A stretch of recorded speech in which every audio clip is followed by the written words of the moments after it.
Hey friends, I'm Antonuk, and this is Built in the Digital Republic, a podcast about Estonia, its tech talent, and its place on the global digital landscape. Today, we're talking about Estonia as a jurisdiction and an operational hub for foreign startups. Is it really a good place to register a company, launch a tech initiative, or bring in a local team? Or do the authorities just have a good PR experts? We'll try to look at this from different angles, from strategic business considerations to practical details, pitfalls, and the unique tools of Estonia's e-government. Joining me is Hendrik Hindov, partner and senior advisor at AnsonBaer. He is our guest and guide for today's topic. AnsonBaer has been around for more than 15 years, focusing on financial and business consulting. They help companies, including tech, launch in Estonia and make the most of the country's tax and legal system. In 2019, AnsonBaer was ranked second in Estonia for fastest growth in accounting services, according to business newspaper Ripaev. Hard to think of anyone better for this topic than you, Hendrik. Welcome. Hello, nice to be here and discuss with you about these topics. Always great to have you here. So let's dive in.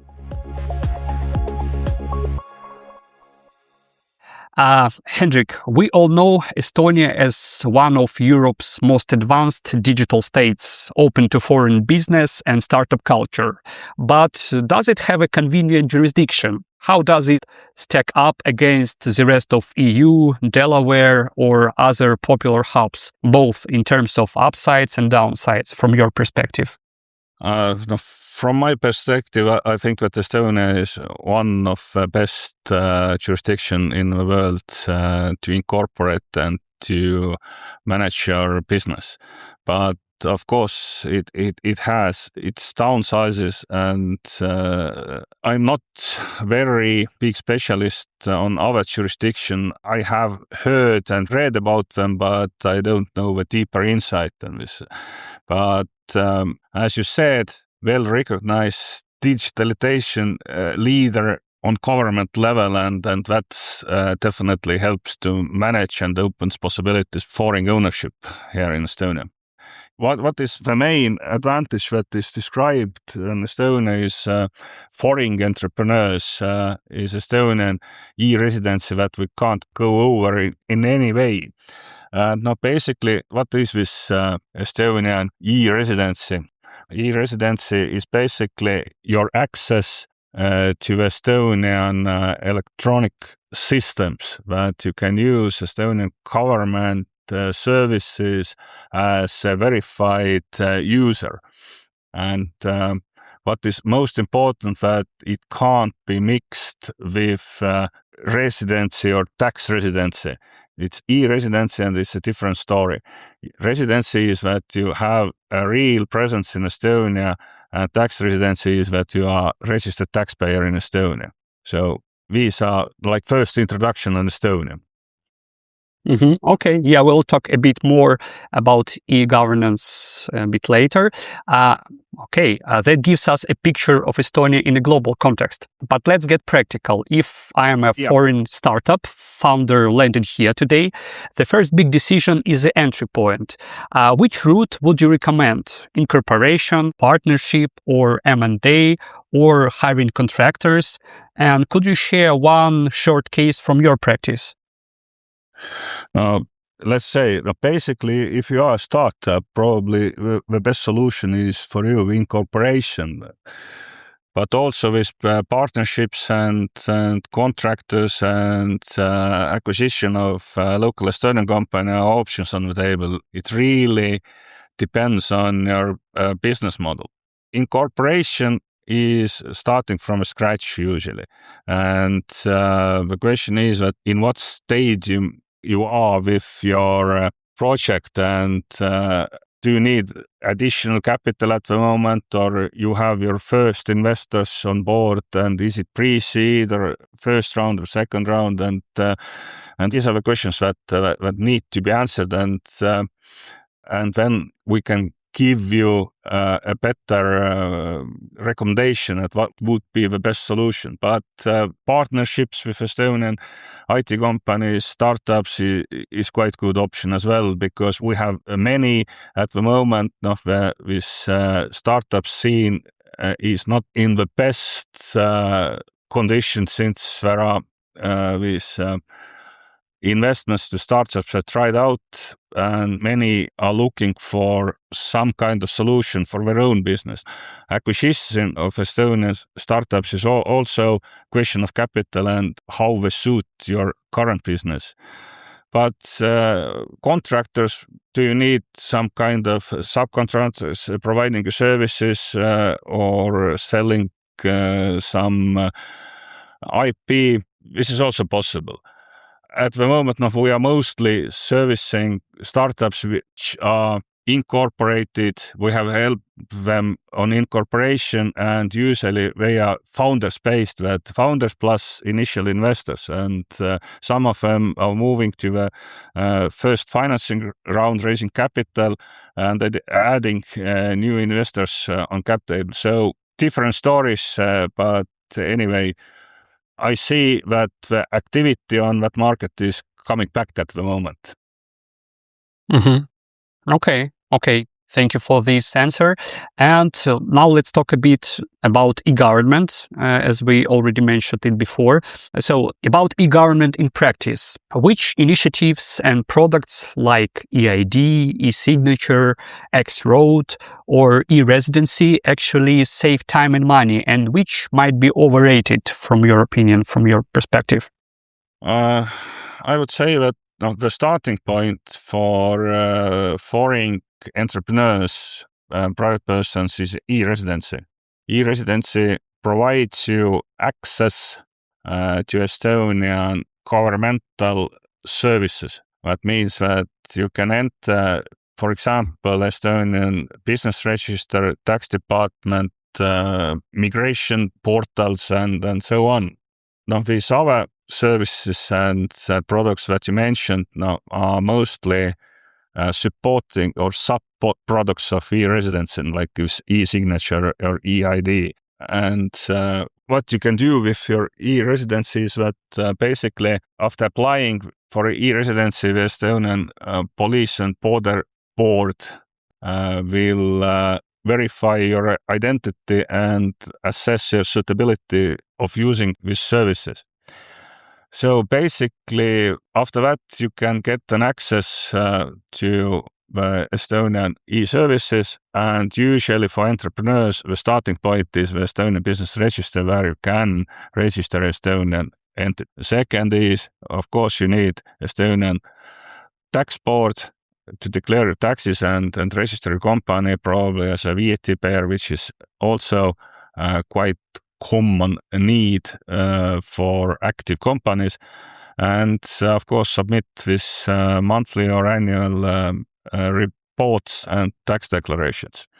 So for that, this Estonian e-residency goes also. Later, you can, since the Estonian companies' shares are transferred mostly through notary, you can also use Estonian e-notary system and make the transactions online from your place of residency or wherever you are.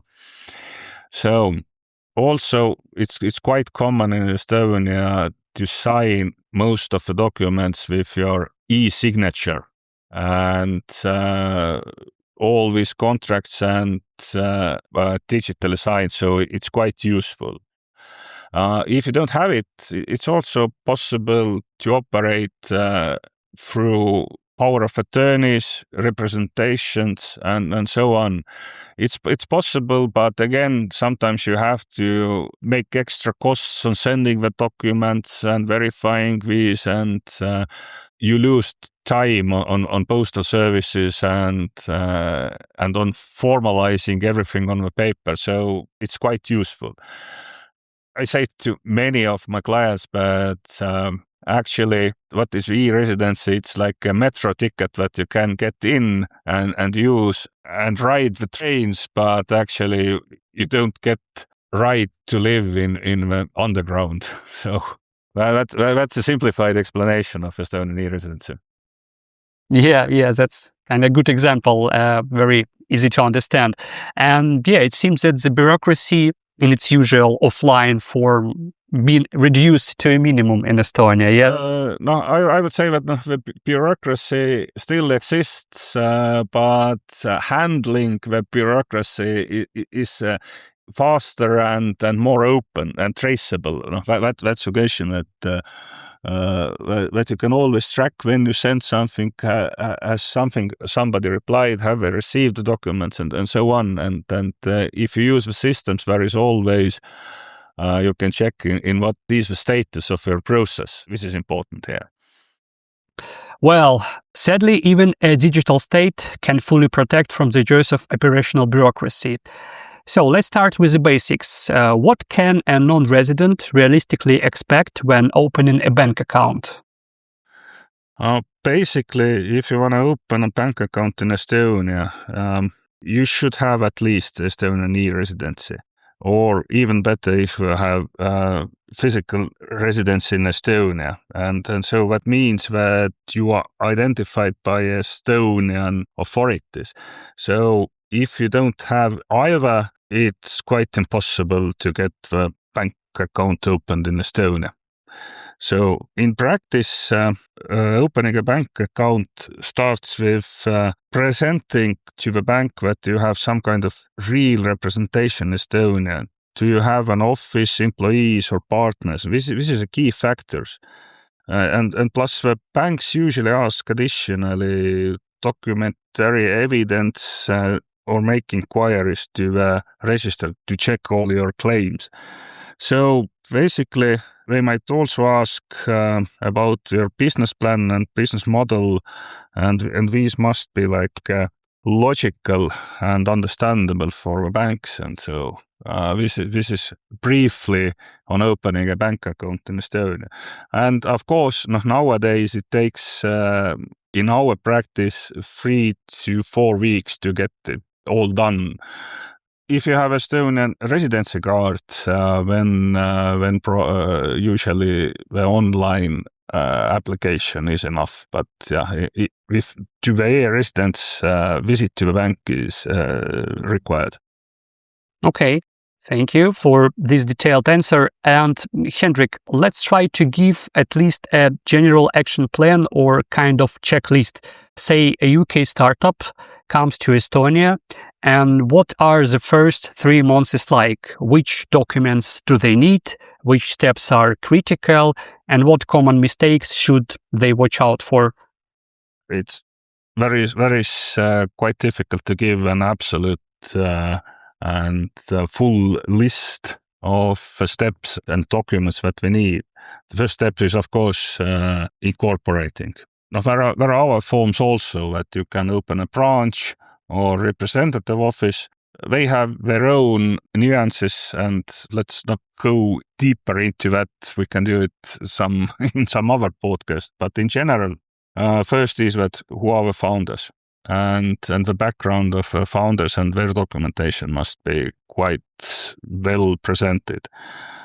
Then, if there are corporate structures behind it, or you have already investors, venture capitalists or whatever, their background also, and probably it will go as far as ultimate beneficial owners must be disclosed. And now, of course, if incorporators and founders have e-residences, it helps a lot on identification and what parts of this incorporation can be done online and what must be done on paper. So if they even don't have Estonian e-residency, everything can be done in the paper, but it's a little bit more time consuming and to get all these apostilles and stamps and papers in order. But anyway, it's not an obstacle.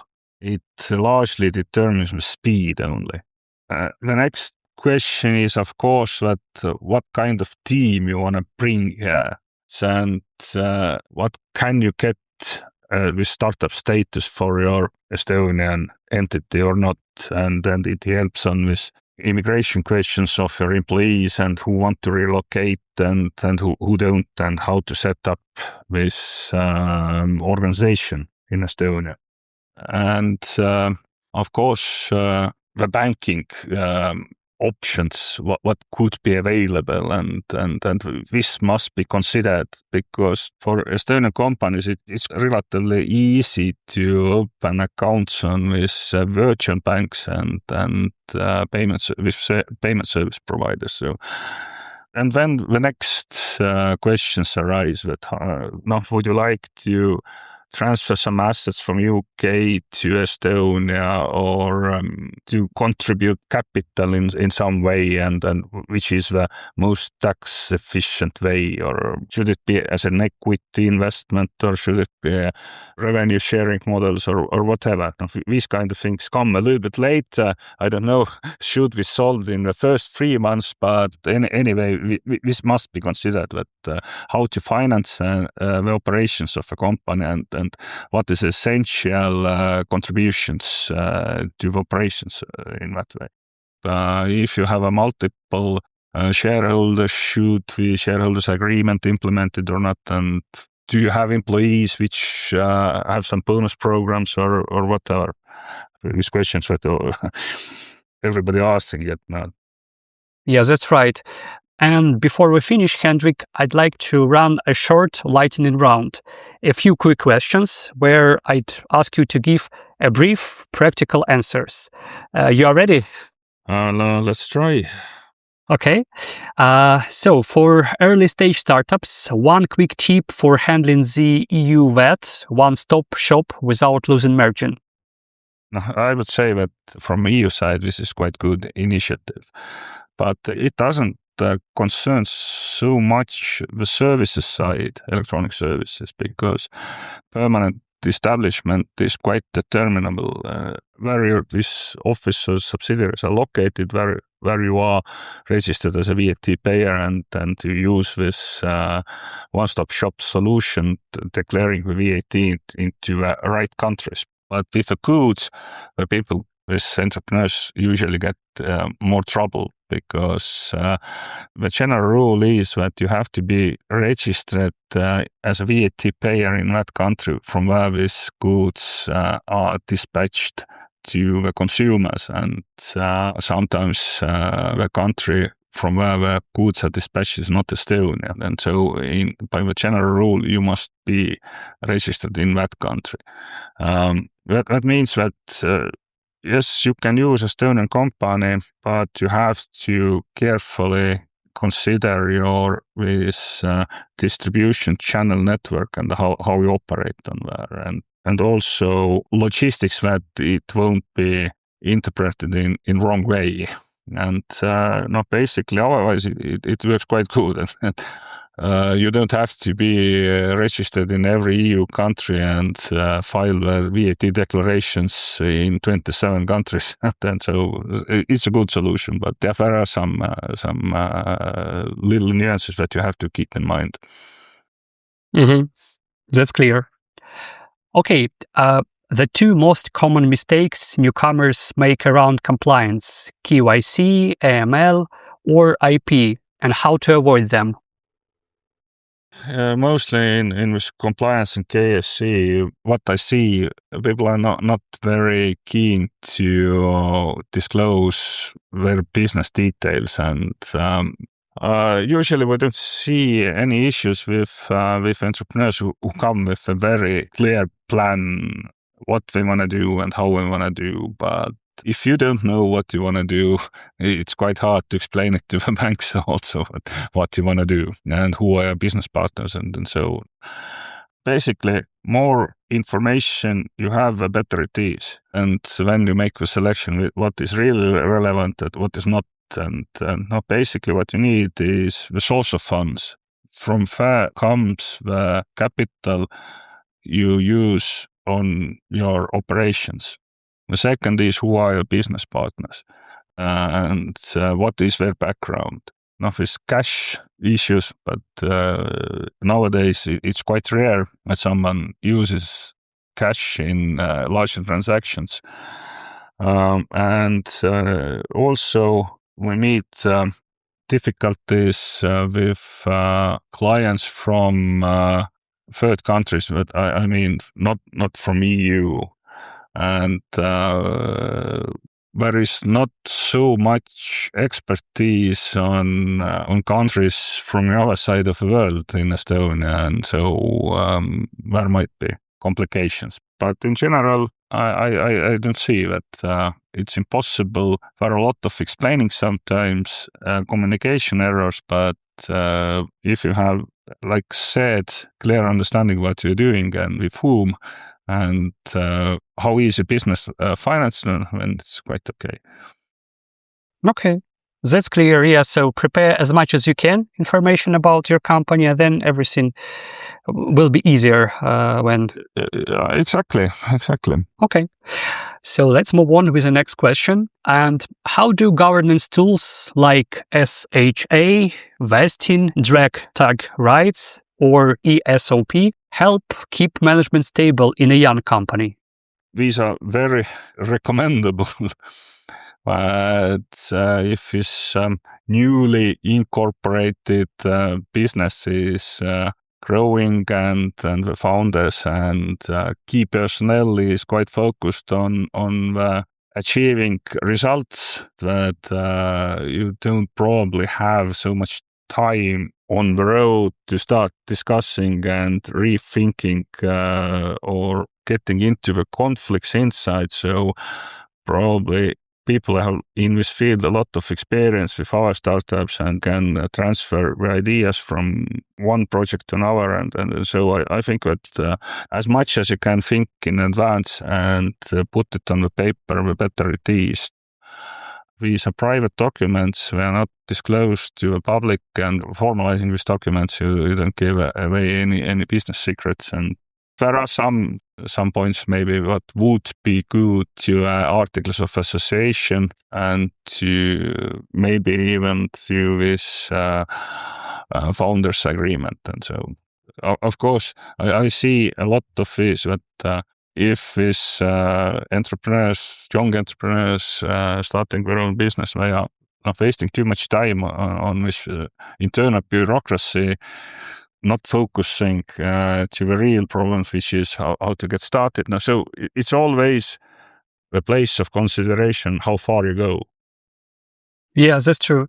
Okay, and to wrap up, for which types of companies and tech projects is Estonia a perfect fit, and for which is it less suitable? Quite complicated question to answer. Software as a service is quite okay. Cybersecurity is growing quite fast. We have a lot of investments lately to the military sector. Mostly defense startups are growing, and I would say that for some businesses, Estonia is not good. For example, I know better countries for payment service providers or jurisdiction where it's less complicated. But again, I wouldn't exclude anything if there is a good reasoning behind it. So I would say that question is on a certain field of activity, what is the regulation? How this field is regulated, and what is your business model, and how well they match with each other, and so I wouldn't exclude anything, but yeah, these what when named, I would have certain advantages. Hendrik, thanks a lot for your expertise and honest insights. I'm sure many of our listeners found this helpful. It's always great talking with you. Okay, thank you. It was an honor talking to you, and hopefully we meet again. Yeah, hope so. Thank you very much. Dear listeners, if you enjoyed this episode, subscribe to Built in the Digital Republic on Spotify, Apple Podcasts, YouTube Music, and SoundCloud. If comments are open where you are listening, share with us. Would you or your colleagues consider working with Estonian developers or starting a company here? Would love to know what's driving that idea and what might have put you off. I am Antonuk. Talk to you soon.